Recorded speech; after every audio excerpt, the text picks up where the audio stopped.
शादी में फ्रॉड होना, क्योंकि रिश्ता एक ऐसी चीज़ है कि आप सिर्फ लड़की का इसमें नहीं होता, लड़के की भी फैमिली होती है, लड़का भी उतना ही अफेक्ट होता है जितनी लड़की अफेक्ट होती है। जहाँ पे अगर लड़के के साथ गलत हो रहा है तो वो भी सही नहीं है, और लड़की के साथ तो मेरे ख्याल से रेशो ज़रा लड़कियों का ज़्यादा ही है।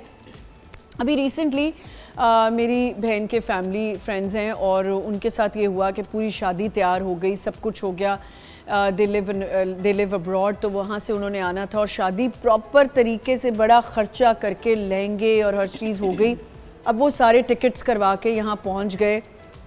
अच्छा, लड़के से बार बार पूछ रहे हैं कि लड़के को जितने अरसे वो लड़की उससे बात करती रही। इसमें ये पॉइंट बताने का सिर्फ मकसद ये है कि पेरेंट्स को भी ना थोड़ा सा अपने बच्चों के लिए ना कोऑपरेटिव होना चाहिए।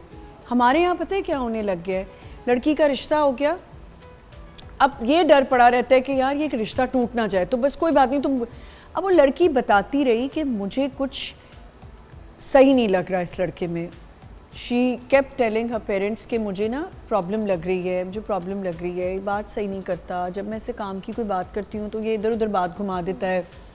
यू नो, आप इंक्विजिटिव तो होते हो ना कि अच्छा यू वेंट टू वर्क, कैसा रहा दिन, या कुछ भी काम क्या करते हो, तो वो घुमा रहा फिर आ रहा। अच्छा, इंटरेस्ट डाइवर्टेड होता है। हाँ, अब वो घुमाता रहा। अब वो उसने जाके अपने पेरेंट्स को बताया तो फादर ने कहा कि नहीं तुम्हें ऐसा फील हो रहा है, लड़के ऐसे ही होते हैं, शाय होते हैं और ये होते हैं, वो अपनी चीज़ें डिस्कस नहीं करते और ये। वो उसने कहा ये किस तरह की बात है कि डिस्कस नहीं करते। अब जब वो एक हफ्ता रह गया शादी में, and I am telling you कि इतनी वेल ऑफ फैमिली, और वो भी घुमा रहे हैं कि बच्चा हाँ वो कोई नहीं। जब उस बच्ची ने ये कहा कि मैं जॉब छोड़ दूंगी शादी के कुछ अरसे तक, मतलब मुझे नहीं करनी, तो उसने कहा नहीं तुम करती रहना, जब मैं वहाँ आ जाऊँगा तो फिर कौन करेगा। तो वहाँ वो जाके थोड़ी सी वो हो गई कि ये तो अजीब बातें कर रहा है कि इसको तो ज़्यादा इंटरेस्ट है कि मैं वहाँ शिफ्ट हो जाऊँ अब्रॉड। जी हुआ ये, जब एक हफ्ता रह गया, जब सारी टिकट्स हो गई, सारे रिश्तेदार आ गए, शादी ख़त्म हो गई। अब आप सोचें कि वो लड़की इतना डर गई है, इतनी डर गई है वो लड़की कि वो अब जब भी उससे शादी की बात करते ना तो वो थोड़ी सी शेक करने लग जाती है कि मैं किस पे कैसे ट्रस्ट करूं।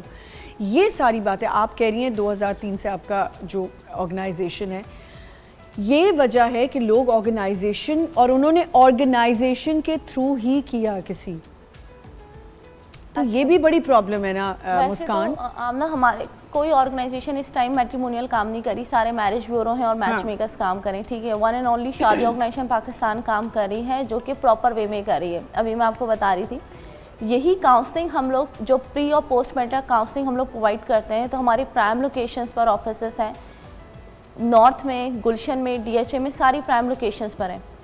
हमारे बहुत बड़े बड़े ऑफिस हैं, ठीक है, लाइक इट्स अबाउट 1000 यार्ड्स के एक ऑफिस है, ठीक है, 3 ऑफिस इतनी कैपेसिटी रखते हैं।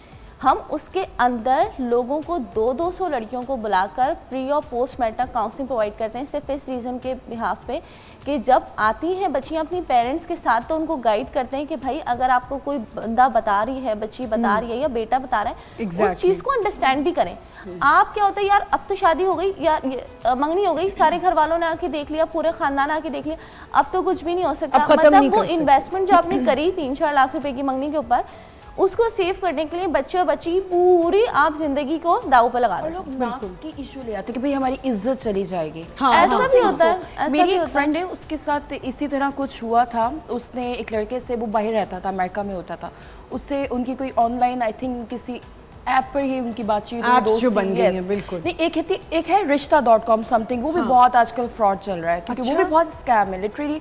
उसमें आप एक्चुअली आप लोग जो काम करते हैं, आपके पास सारी उनकी डाटा प्रोफाइल सब कुछ होगा। वो ये भी कह रही कि हम तो काउंसलिंग भी कर रहे हैं। एग्जैक्टली, मैं आपको रीजन बताऊं, ये जो बात कर रही है ना, एप्लीकेशंस ही आजकल ना स्कैमर्स हैं। ये एग्जैक्टली ये हमारे हुआ फिर एक्चुअली ये तो स्कैम्स एप्स है दिस डिफरेंट है, लेकिन सोशल एप्स जो हम इंस्टाग्राम और ब्ला ब्ला ब्ला यूज़ कर रहे होते हैं, वहाँ उनकी दोस्ती हुई, उनकी आपस में बात, लड़के ने डायरेक्ट कि नहीं मैं निकाह करूँगा, हमारे यहाँ मंगनी चलती नहीं है, this and that and all.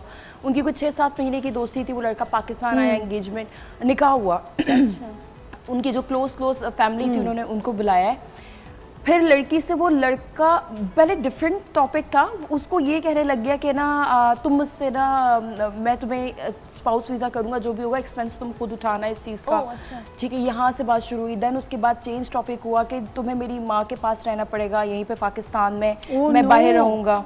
और मतलब 1 साल तक उनका निकाह चेंज हो चलता गया, रहा। सब कुछ चेंज हो गया ऑल ऑफ सडन, क्योंकि उसने निकाह के टाइम ही ये कहा कि अगर तुम लोग मुझे कोई, उसने सिविक की डिमांड की कि मुझे और प्रॉपर पैसे बता के मुझे सिविक चाहिए, तुम्हें पूरा, मैं यहाँ पाकिस्तान में जो घर बना रहा हूँ उसका फर्नीचर तुमको लेके आना पड़ेगा, तुम्हें पूरा घर, और सारी बातों की एक बात, तुम्हें मेरी माँ के साथ यहाँ रहना पड़ेगा।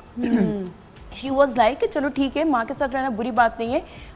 लेकिन जो तुमने प्रोमिसेस किए थे या तुमने जाने की, यही तो बात है, फेक प्रोमिसेस, फेक डिग्रीज और फेक डॉक्यूमेंट्स। आमना, उसकी अम्मी ने क्या बात की, बात जहाँ खुली, वो लड़की को होश कहाँ आया। She was like in love कि यार हो गया, मेरी फैमिली को भी पता है, घर वालों को बोलूँगी, घर वाले कह रहे थे एंगेजमेंट करो। लड़के की माँ ने कहा कि तुम यहीं रहोगी मेरे पास, मैं अपनी बेटी की किसी अमेरिकन गोरी से शादी करवाऊंगी। देख लो। एंड वो उसको वहाँ पे, उसने कहा क्यों, उसने कहा बस ठीक है मुझे तो। अच्छा, ये जो आपने अमेरिकन गोरी की बात की, एक ये फ्रॉड भी बहुत इन है कि आपने वहाँ एक शादी की हुई है और जी यहाँ। अब मैं लोगों की सोच पे हैरान होती हूँ कि लोग ये भी सोच रहे होते हैं, कैसी कैसी बातें हो रही होती हैं कि हमें एक लड़की तो ऐसी चाहिए जो घर में माँ का सारा ख्याल रखे, सब कुछ करे। एक हमारे पास ट्रॉफी वाइफ होनी चाहिए जिसको हम हर जगह लेके जाएं, सजा के रखें। और मतलब आप ये देखें, पेपर मैरिजेस जो होती हैं बाहर, ये पेपर मैरिज का ही होता है, क्योंकि ट्रॉफी वाइफ का तो कोई ऐसा कॉन्सेप्ट नहीं है, उनकी इतनी तो वो होती ही नहीं है कि वो अपनी बेगम की नुमाइश करें सबको, उनका ऐसा तो कोई सर्कल नहीं होता। ये लोग इसलिए करते हैं जो स्टूडेंट वीज़ा पे चले जाते हैं या वर्क वीज़ा पे चले जाते हैं, तो उनको क्या होता है, वो बाहर का एनवायरनमेंट देखकर इम्प्रेस्ड हो जाते हैं और वो कहते हैं हमें पासपोर्ट मिल जाए, हमें पाकिस्तान अब नहीं आना, तो यार अब हम किस तरीके से करेंगे कंसीडर, स्पाउस वीज़ा पे करेंगे। वरना इन्वेस्टमेंट के लिए तो आपको अच्छा खासा पैसा चाहिए। अब आपने जब करा स्पाउस वीज़ा पे कंसीडर करा, तो आपने वहाँ किसी से शादी कर ली और आपके यहाँ पाकिस्तान में किसी को भी नहीं पता। अब जाहिर सी बात है, पाकिस्तान में जो आपके घर वाले हैं उनकी आपकी शादी की एक अलग तमन्ना है, ख्वाहिश है, वो आपकी यहाँ अरेंज कर देते हैं और आप इस खौफ में चुप रहते हैं कि यार मैंने तो, क्योंकि सीक्रेट मैरिज हो गई, पेपर मैरिज भी हो जाती है, सीक्रेट मैरिज भी हो जाती है। और इसके पीछे रीज़न वही है जो आपने कहा भी, स्पाउस कंसीडर कर। जब पाकिस्तान में बीवी को पता चलता है तो अब वो ये कहते हैं मैं तो उसको लेके नहीं जा सकता। देखिए, बाहर तो आप 2 बीवियों को रख नहीं सकते। इतनी मूवीज भी बनी हुई है और मैंने तो रियल लाइफ में ये देखा था कि मैं एक दफ़ा इमिग्रेशन पे खड़ी थी यूके की, और एक लड़की ने मेहंदी लगाई हुई, मतलब लिटरली मुझे ऐसा लगा वो जो क्वीन मूवी आई थी, बिल्कुल ऐसा सीन हुआ कि वो लड़की खड़ी है और वो जब उसने पूछा कि तुम आई हो तो एड्रेस दो, ज़ाहिर है वो पूछते तो हैं, इतनी ज़्यादा सवाल करते ना, एड्रेस सही था। और वो वहाँ रोई जा रही, उसको समझ ना आए। उसने कहा मैं तो अपने हस्बैंड से मिलने आई हूँ क्योंकि वो शायद आ नहीं रहा था, यहाँ क्या था, तो शी लिटरली केम।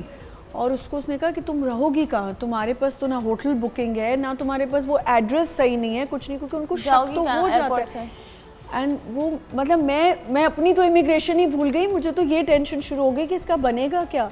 वो रोई जाए कि मैं करूँगी क्या, मुझे फोन नहीं करता कितना था। होता है कि वहाँ के लोगों को समझ में नहीं आता कि यार हम बात कैसे करें, अपनी कन्वे कैसे करें, अपना मैसेज नहीं क्या समझ कहना चाह रहे हैं। अच्छा, ये जो आपने बात की ना कि वहाँ शादी कर लेना, अब वहाँ भी लड़के जो स्टूडेंट वीज़ा पे जाते हैं, ऐसे मैंने कुछ 2 भाइयों की स्टोरी है कि उन्होंने की शादियाँ, वहाँ चले गए, एक सारी ज़िंदगी जो है वो वहाँ इलीगली रह रहा है लंदन में, और दूसरा जो है उसकी शादी ख़त्म हुई तो उसको इतना पैसा देना पड़ा। तो ये भी अपने जहन में रखें कि वहाँ की औरत जिसका पासपोर्ट है ना, वो आपको ऐसा नचा सकती है ना। 50%